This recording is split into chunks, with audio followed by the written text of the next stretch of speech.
it too far back. I want to bring it far enough back with the low tide and not have to drag the skiff very far. The tide's low pretty much right now. Bam.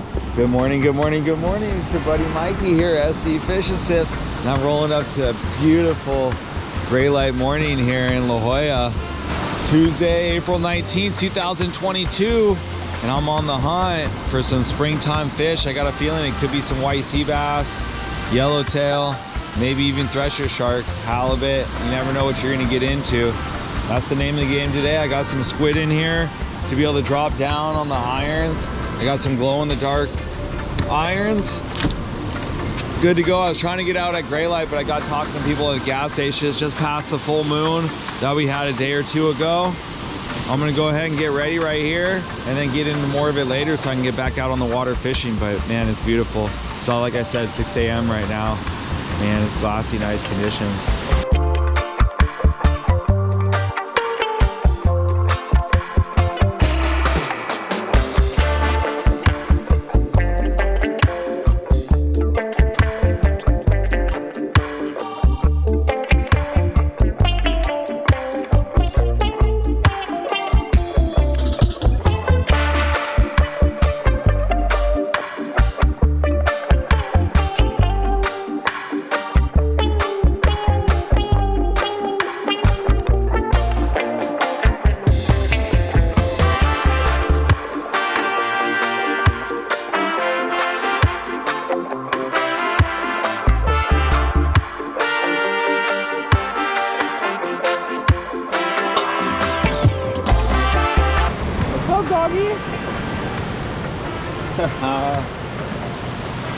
You like the Solo Skiff? Good morning. My name's Ezra. Nice to meet you. What's up, Ezra? I watch your YouTube channel. Right on, I appreciate that. Thank you, thank you. You pulled up and I was like, oh, no way. I wish I had a sticker. I left it in my truck, but thank you for watching the channel. I really appreciate that. What's the name of the game today for you? Hopefully we just try to catch some yellowtail. But what's your plan of attack? What do you got working with? I got Salas 7X with a surface iron. Yeah. Speaker rig to try to catch some bait. And just yeah, and I see you got your live one. The 180 drive. The 180. I have a really old set from my pro angler that I used to have. Because I worked my way up. I had a 9, I don't know if you ever seen some of my really old videos. I think I might. But one of my first videos was, I had a 9-foot paddle kayak, then I got 13, then I got 14. Dang, this thing is nice, man. Yeah, I mean, I've had it for like, I think a month now, and it's the nicest thing I've ever fished off of, so. Is this a special just for the Outback? Or I guess that fits on the PA too, huh? But that's almost perfect right there. Yeah, I mean, pretty much most of the stuff, the bait tank and that came with when I bought it. And then you'll switch out. Oh no, here's your fly line. You got your fly line right here. Yeah. So you're just going all mono. Yeah. I would recommend for, well, you know what? Out here there's no more kelp. So, because usually I would say go all braid and then to like a 5 or 6 foot fluorocarbon, and then adjust your weight of your fluorocarbon depending on the fish. So if you want to get bit more, you can drop it down. I used to always start at 30-pound fluoro. Okay. And then I would drop it down to 20 if I wasn't getting bit, or if I got broke off, I would go up to 40, but kind of use 30 as a starting point. And then is that a Tranx 400? Mm-hmm. Yeah. Have you fished tuna with that? I haven't, but the guy that I bought it from did. It was like his popper rod. Nice, that's a sweet set. That's 9-foot jig stick. All right, Ezra, let's get it, bro. Thanks for watching, man. It looks like it's fine now, but I saw some sets before. Just be careful. Yeah, it's all about time. Yeah, exactly. Get it, bro. Awesome. I love it. You got Ezra right there with the nice Hobie kayak. Kind of a little walkthrough right there of a Hobie Outback fishing kayak for La Jolla. Super cool. Thanks, Ezra, for stopping by. But see, this is... See that? Yeah, dude. No, dang. And then you got the paddle boarders down there. There's enough surf for the paddle boarder. There he goes. Cruising. And we got the swimmers. Here's a little window. We're gonna get it though. Here's my rigs. We just looked at Ezra's setup. Here's what I'm working with. I switched up the Nomad and I put on the green Mac Attack. So I got the Nomad DTX Minnow 140, 50-pound mono to 150-pound swivel to 80-pound bright green braid on the TLD 20 Shimano, and the Saber Chaser 20 to 50 6'6" rod. Then I got the Penn Jig Master on the custom fiberglass rod here with the sabiki on it to catch my max to put in my live well. And my bait or fish finder ready to go. Garmin's all wired properly and good. I got my yo-yo iron on right now on the RUNCL. I'm gonna put my surface iron on this one too. And then this was my glow in the dark setup with my squid, but we're getting a late launch here. It's not quite gray light anymore, but it's all good. I can still drop down some squid, try to make some max. Before we get in the rest of the video, make sure you smash that subscribe, pound that like, show love and support. Thank you for all the love and support. Living the dream. Look at this right here. Empty at the shores too. I love it. Oh no, we got one guy loading up right here, the yellow kayak. Other than that, it's just a beauty. Ezra's trying to get it right here. All right, it's time for us to go. Showtime.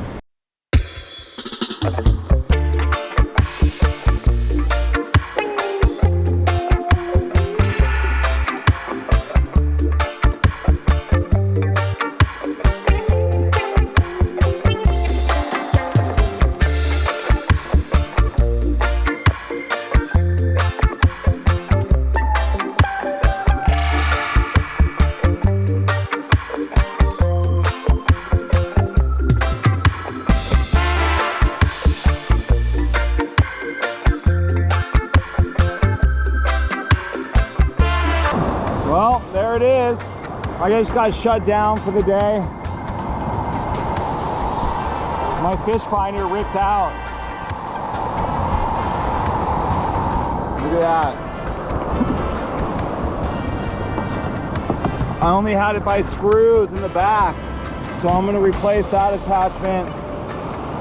I think I'm gonna play around with my bar, make some modifications to the Solo Skiff today, not fish, take the day off.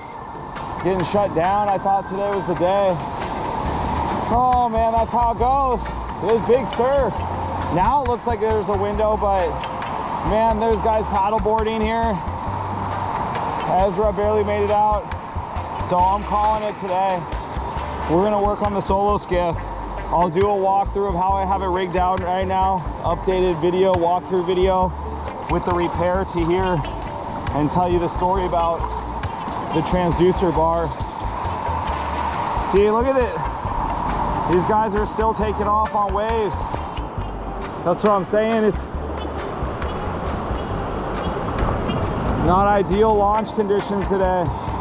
As much as I want to go for it, it would have been so much worse in the dark. Over it, Dunzo. Wrapping it up. Thanks for tuning in. Mikey here, SD Fish and Sips out. One love, tight lines. Whew. Shut down and LJ again. Good morning, good morning, good morning. It's your buddy Mikey here, SD Fish and Sips. And I'm in the garage with the Solo Skiff. Wednesday, April 20th, 2022 here. It's about 6 o'clock in the morning. I'm in the garage, so I made a couple repairs on the skiff after an incident at Jolla Shores yesterday where my transducer came off in the surf. It ripped off the mount before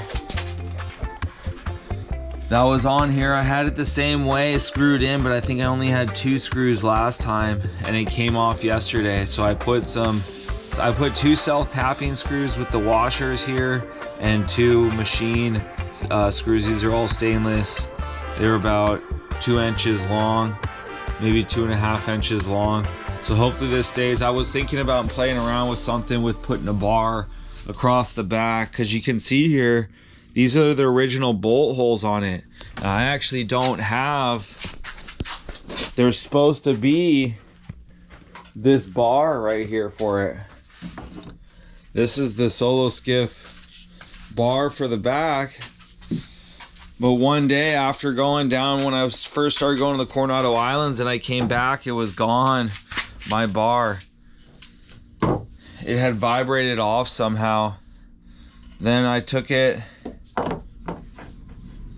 and brought it back. The problem is these inserts, one of them is stripped out. So I couldn't get that to work. I couldn't mount the transducer off the bar, so I went back to the screwed in mount. Hopefully that sticks in and is good to go. And that's the repairs that I made yesterday. But just overall, I'm gonna do an updated walkthrough of my Solo Skiff and give you a rundown of how I have it rigged for fishing here in San Diego. So the first main difference from my first walkthrough video that you'll see is that I have the gas on the outside. I used to have it on the inside. I know it's a bad idea, so I moved it to the outside. Get the well ventilated area. So I have the gas tank here, 3-gallon external gas tank. You can check that out in the link to the description. And I got it just with this a ratchet strap. I got the ratchet all taped up. That's how I have it strapped down in the back here. And that has this feeding off of it with the hand pump to prime it. That's how I fire it up and start it up to prime it. Then that feeds into my Mercury 4-stroke, which after Mag Bay and earlier this year, I went ahead and I changed the oil myself on the upper unit, the lower unit, and I put a new impeller in. I ran into issues when I was doing that where I actually had to make a puller to pull the shaft. Got stuck in the top. It was supposed to come out with the lower unit and it didn't, so I had to do that. And then what I have here are the long Hobie H rails on the back. I have 2 on each side.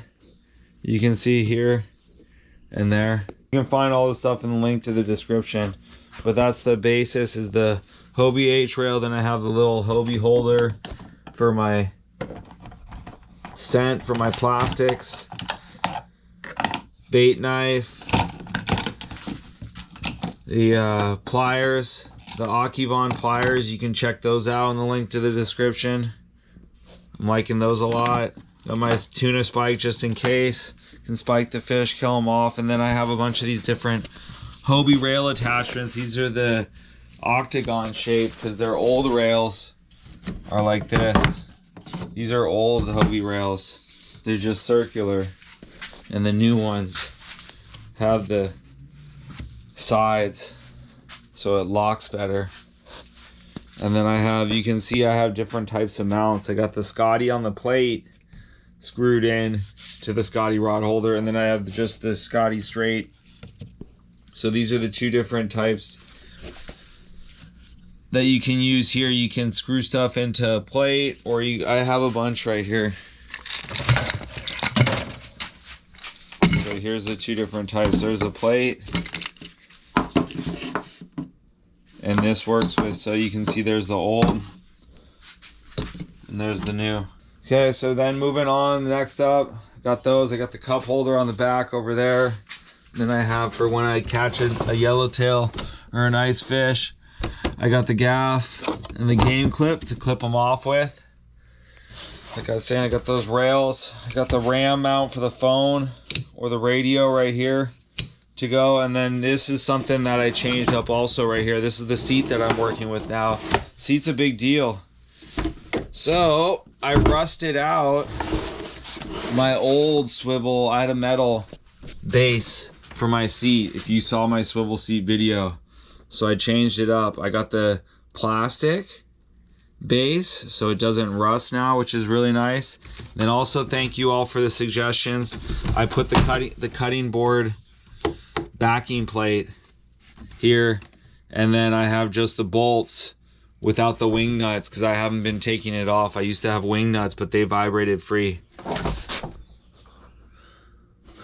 So, and then this is an old Hobie PA14, like a 2000, I don't even know, 2009, 2010, like a 10-year-old Hobie. I have the original pedal still for it. Then moving on, you've all seen the deal with my fish finder, so I'm making sure that I got my expensive dielectric grease. This stuff's like $15 for a tube, but I got this dielectric grease and I've been putting this. Let's check it.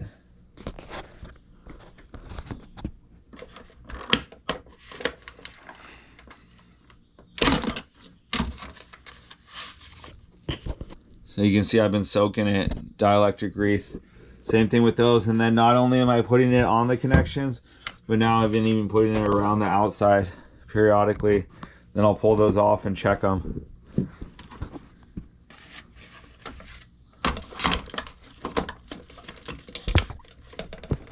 Okay, so that's my fish finder that I'm working with. And then this is the Hobie H rail that I use to stand up with.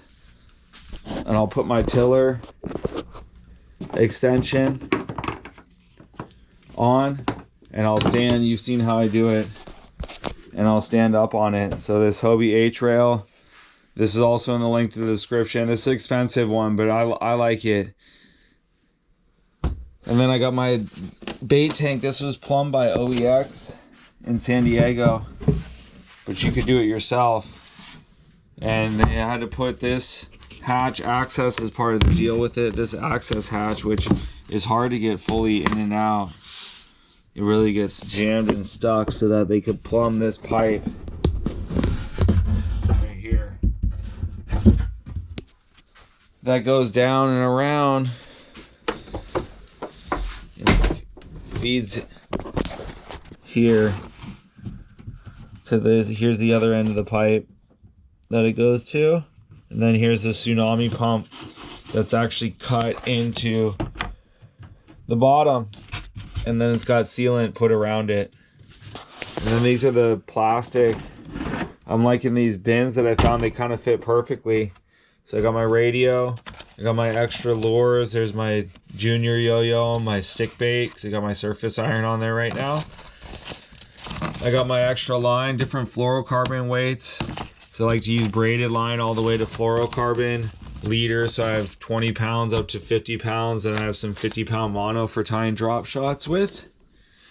And then in here I have hooks, Carolina keepers, swivels, clips, terminal tackle type of stuff right here. And I found this. This is the hold line. So I got, there's a double tube bait on the 3-way swivel. Right there, that's what I got my halibut on. I got my dropper loop tied up to be able to put the mackerel down and the squid down. And then I have a, I think this is probably a fly line tied up on there. And then I have this next, I've been getting these Home Depot tackle boxes. Got Colt snipers and another backup Nomad in there. Tackle here too with a bunch of plastics, backup. Then here's my 6-volt lead acid battery in the Pelican case I have with these connections right here that plugs into that pump I was talking about before, that then powers the water that feeds up to the bait tank there. That's the live, how I'm keeping my live bait. You've seen in my videos, especially when fishing San Diego Bay. Clayton was just asking yesterday on the beach. My opinion is live bait is the best for San Diego Bay. Then I have here, with no fuse on the outside, everything is housed for this one because I don't need to make the connection like that on and off. I could put a switch on that, but this has the connection on the inside. This is the big change that I made to help out so that I don't get any water on that fuse. Then I'm working with lead acid batteries right here, 12-volt lead acid battery with everything housed inside the Pelican case, and that turns on this Garmin that I'm keeping really good care of with the dielectric grease. This all fits. Like I was saying, these nice baskets that I happen to have, I think I got them from Home Depot also. And then as far as my GoPro mounts go, I got this clip right here to have one. Then I use my stick in there. And then this is my typical setup for rods and reels that I'm bringing to La Jolla. I got my sabiki on the Penn Jig Master and the custom rod. I like the real fish skin hooks on my sabiki. Paid a little bit of extra money. And then I've already broken off the weight, so this thing is just tied on right now. Usually there's a clip on there. And then, I got my Taddy 4.0 yo-yo. Or I'll have the surface iron ready to go on this, and then the yo-yo. But this is my squid setup right now for, hopefully for some white sea bass in the morning time. And then I'm switching up to the Nomad, to the green one. Anyways, that's the walkthrough, but currently that I got going. This is my trolling setup. This is the jig width. These are my jigging setups, catch live bait width to put in the live well. But this is my walkthrough, the Solo Skiff 2022 right here. How I'm rolling in San Diego before I'm getting ready for some travels up for salmon to NorCal, down to Baja for camping and fishing down there. I kind of honed it in, thinking about doing something over the top with these rails and maybe a shade structure for Baja. But I'm pretty happy with it right now. Anyways, thank you all for watching. I'm gonna get out to La Jolla today, try to track down some yellowtail and some white sea bass, living the dream. This is it. This is where he came from, the Solo Skiff. Mikey here, SD Fish and Sip, signing off. One love, tight lines.